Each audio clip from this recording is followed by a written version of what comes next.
এই বর্ষাকালে আমাদের বাড়ির চারিধারে নানান রকম পোকামাকড়ের উপদ্রব বেড়ে যায়, আর এই পোকামাকড় অনেক সময় আমাদের বাড়িতেও ঢুকে আসে। আর এই পোকামাকড়ের হাত থেকে বাঁচার জন্য আমরা নানান রকম কেমিক্যাল যুক্ত ওষুধ ব্যবহার করতে থাকি।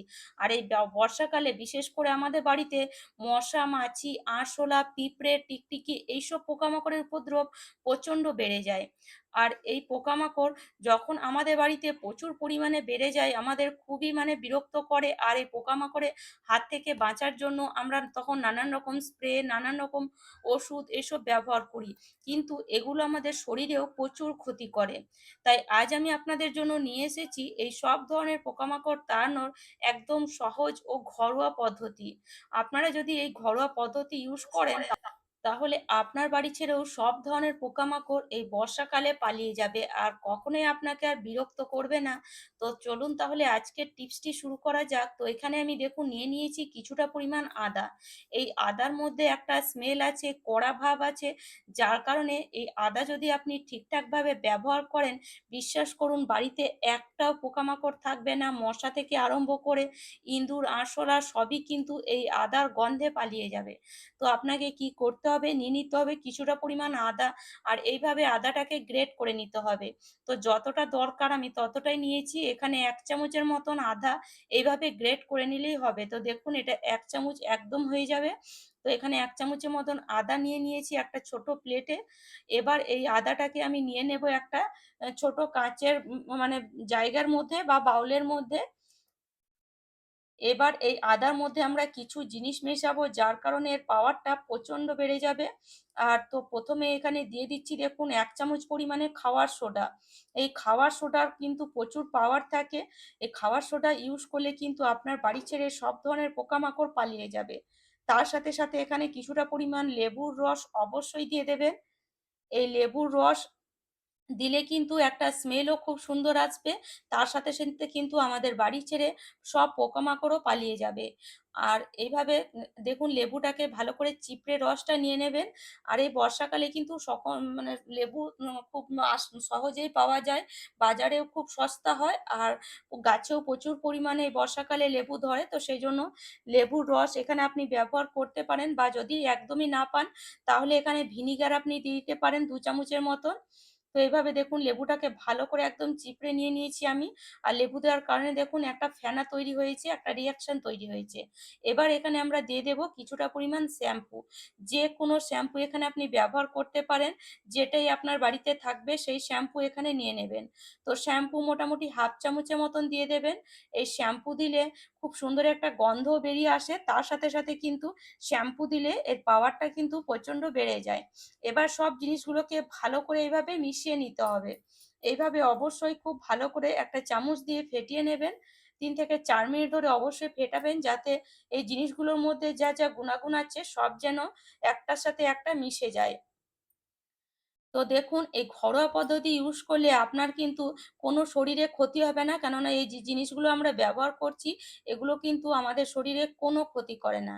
তো এবার এখানে এই বাউলের মধ্যে আমি এড করে দেব কিছুটা পরিমাণ অ্যা আপনার ডেটল। যদি ডেটল আপনি ইউজ করতে চান তাহলে দিতে পারেন। ডেটল দিলে স্মেলও ভালো আসবে।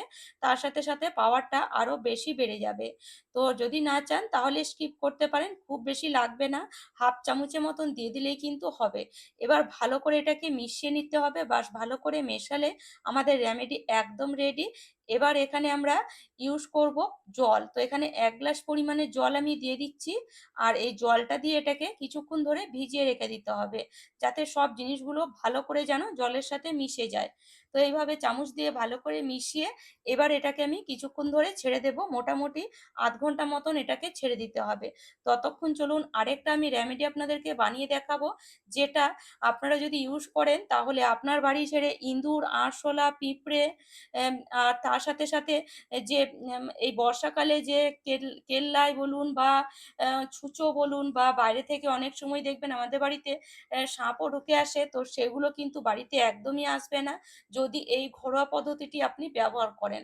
তো দেখুন এখানে ছোট্ট একটা প্লেটের মধ্যে আমি কিছুটা পরিমাণ সাবানকে গ্রেট করে নিয়েছি। আর এটা হলো বাসন মাজার সাবান। কখনোই কিন্তু গায়ে মাখান সাবান ব্যবহার করবেন না, বাসন মাজার সাবানই নেবেন। তার সাথে এখানে নিয়ে নিয়েছি ১ চামচ পরিমাণে খাবার সোডা। আর তার সাথে এখানে কিছুটা পরিমাণ ফিটকারিকে এইভাবে আমি গ্রেট করে দিয়ে দেব। তো মোটামুটি ১/২ চামচের মতন ফিটকারি এখানে আপনাকে গ্রেট করে দিয়ে দিতে হবে।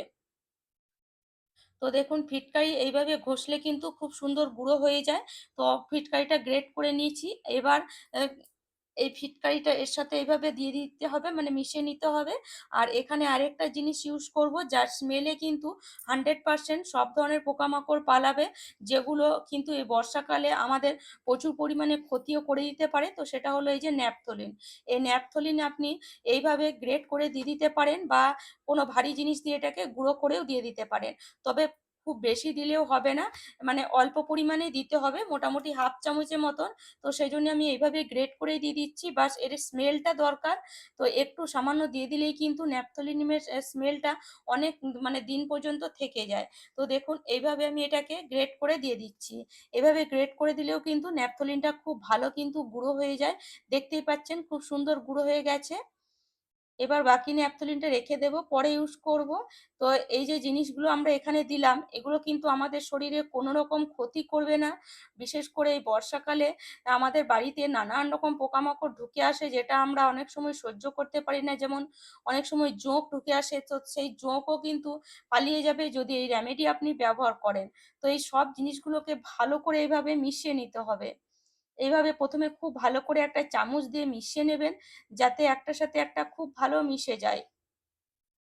যদি আপনার বাড়িতে কোনো সময় মানে সাপ বলুন, জোঁক বলুন বা কেল্লাই বলুন এগুলো আসে, তাহলে এই রেমেডিটাকে একটা কাগজের মধ্যে নিয়ে আপনি যে দরজার দিকে আসে, বা যে দরজা সবসময় আপনাদের খোলা থাকে, বা যে জায়গার দিকে আপনার মনে হয় আসে, তো সেই জায়গায় একটু রেখে দেবেন কাগজের মধ্যে নিয়ে। তাহলে দেখবেন এর স্মেলে আর সেসব জিনিস আসবে না। আর যদি বাড়িতে প্রচুর পরিমাণে ইঁদুর, আরশোলা হয়ে থাকে, তাহলে এর মধ্যে আপনি একটু আটা দিয়ে দেন। আটার গন্ধে কিন্তু এই ইঁদুর, আরশোলা এটাকে খেতে আসবে। আর যখনই খাবে তখনই সে কিন্তু বাড়ি ছেড়ে 100% পালিয়ে যাবে। তো দেখুন এখানে সামান্য একটু, মানে মোটামুটি ২ চামচের মতন আমি এখানে আটা দিয়ে দিয়েছি। আর আমি এটা ইঁদুরের জন্যই বানাচ্ছি। আর এভাবে আটা দেওয়ার পরে এবার এখানে আপনি সামান্য একটু চিনি এড করে দেন। চিনি এড করে দিলে কি হবে, ইঁদুর কিন্তু চিনির স্মেলে এটাকে খেতে আসবে। আমরা যে রেমেডিগুলো এখানে ব্যবহার করেছি, বিশেষ করে ন্যাপথলিন, তার গন্ধ কিন্তু প্রচুর। তো সেই গন্ধটা ঢাকার জন্য এখানে আটা, চিনি আপনাকে এড করতে হবে, যাতে ইঁদুর বা আরশোলা এটাকে খায়। বা পিঁপড়েও যদি বাড়িতে প্রচুর পরিমাণে হয়ে থাকে, তাহলে এই রেমেডি যদি ব্যবহার করেন, দেখবেন পিঁপড়ে এটাকে খাবে ঠিকই, খেয়ে কিন্তু সঙ্গেই দেখবেন মরে পড়ে থাকবে। তো দেখুন এখানে আমি চিনি আর আটা এড করেছি। আর এবার এর সাথে আরেকটা জিনিস এড করব, যার গন্ধে এই রেমেডিটা কিন্তু ইঁদুর হোক, আরশোলা হোক 100% খেতে আসবে। তো দেখুন এখানে আমি নিয়ে নিয়েছি এবার সামান্য একটু ঘি। আর এই ঘি যদি আপনি অল্প পরিমাণে দিয়ে দেন, ঘিয়ের গন্ধটা কিন্তু এতটাই থাকে যে ন্যাপথলিনের গন্ধটাকে ঢাকা দিয়ে দেবে। কিন্তু ন্যাপথলিন যেহেতু আমরা ব্যবহার করেছি, সেজন্য যেই পোকামাকড় এটাকে খাবে সে কিন্তু 100% পালিয়ে যাবে ঘর ছেড়ে। কেননা এখানে যে জিনিসগুলো আমরা এর ভিতরে দিয়েছি, সেটা খেয়ে কিন্তু কোনো পোকামাকড়ই সহ্য করতে পারবে না। খাওয়ার সোডা থেকে আরম্ভ করে ন্যাপথলিন, তার সাথে ফিটকারি, তার সাথে সাবান, এগুলো কিন্তু খেয়ে কোনো পোকামাকড়ই সহ্য করতে পারবে না। তার পেটে একটা গর্ভ শুরু হবে, নিঃশ্বাস নিতে কষ্ট হবে। তখন সে কিন্তু 100% বাড়ি ছেড়ে পালিয়ে যাবে। তো সামান্য একটু ঘি দিয়ে দেবেন, যদি আপনার বাড়িতে প্রচুর পরিমাণে আরশোলা বা ইঁদুরের উপদ্রব থাকে। তো দেখুন এবার এটাকে এইভাবে ছোট্ট কাগজের মধ্যে বের করে নিতে পারেন, ছোট প্লেটের মধ্যে বের করে নিতে পারেন। আর এইভাবে এটাকে নিয়ে এবার বাড়ির এদিকে সেদিকে আপনি রেখে দেন। এদিকে সেদিকে রাখলেই বুঝতে পারবেন যে এটা কতটা কাজের। তো এই সামান্য রেমেডি যদি আপনি বানিয়ে নেন, বাজার থেকে কোনো আপনাকে ওষুধ কিনে আনতে হবে না ইঁদুর মরার, যাতে ইঁদুর মরে বাড়ির এদিকে সেদিকে পড়ে থাকে, যার গন্ধেও কিন্তু আমাদের মানে খুবই বিরক্ত লাগে, আর সেই ইঁদুর খুঁজতে আমাদের দম বেরিয়ে যায়। তো সেইজন্য ইঁদুরকে না মেরে বাড়ি থেকে তাড়িয়ে দেন, দেখবেন খুব সহজে ইঁদুর বাড়ি ছেড়ে পালিয়ে যাবে। তো চলুন এবার আমি দেখিয়ে দেব কোথায় এগুলোকে আপনি রাখতে পারেন। তো রাতের বেলায় পুরো রান্নাঘর পরিষ্কার করার পর আপনি গ্যাসের নিচে এইভাবে রেখে দেন। ইঁদুর হোক, আরশোলা হোক এটাকে খাবেই খাবে।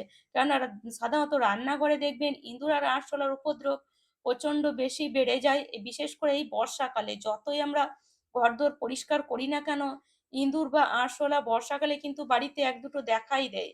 তো সেই জন্য এইভাবে যদি বানিয়ে রেখে দেন তাহলে কিন্তু ১-২ যে ইঁদুর আরশোলা থাকবে সেগুলো কিন্তু বাড়ি ছেড়ে 100% পালিয়ে যাবে। ১ দিন ২ দিন দেখতে পাবেন, দেখবেন ২ থেকে ৩ দিন পর আর এগুলোকে দেখা যাচ্ছে না। তো এইভাবে বাড়ির কোণায় কোণায়, রান্নাঘরের কোণায় কোণায় রেখে দেন। আর এভাবে রেখে দিলে ইঁদুর, আরশোলা, পিঁপড়ে, টিকটিকি সবকিছুই কিন্তু এর গন্ধে পালিয়ে যাবে। তো তারপরে যদি বাইরে থেকে প্রচুর পরিমাণে আপনার বাড়িতে ইঁদুর ঢোকে, বুঝতে পারেন যে দরজা দিয়ে বা যে জায়গা দিয়ে ঢোকে সেই জায়গায় আপনি এটাকে একটু রেখে দেবেন এইভাবে বানিয়ে একটা ছোট প্লেটের মধ্যে বা বাটির মধ্যে, দেখবেন সেখানেই ইঁদুর খেয়ে সেখান থেকেই পালিয়ে যাবে। সে আর ঘরের ভেতরে আর ঢুকবে না। যেমন ধরুন এই মেইন দরজায় যদি আপনি এটাকে এইভাবে একটু রেখে দেন, ইঁদুর হোক, পিঁপড়ে হোক, আরশোলা হোক যদি এদিক দিয়ে ঢোকে তাহলে সে কিন্তু এইখানে খেয়েই সেখান থেকেই পালিয়ে যাবে। তো চলুন যে আরেকটা রেমেডি যে আমরা বানিয়ে রেখেছিলাম এবার এটাকে ইউজ করে নিই। কারণ ০.৫ ঘন্টা হয়ে গেছে। তো এবার এটাকে ভালো করে আবার মিশিয়ে নেব। আর এটাকে অবশ্যই ইউজ করার আগে ছেঁকে নিতে হবে। কেননা এর মধ্যে যে আমরা আদা ব্যবহার করেছি সেই আদা কিন্তু স্প্রে বোতলের মধ্যে আটকে যাবে।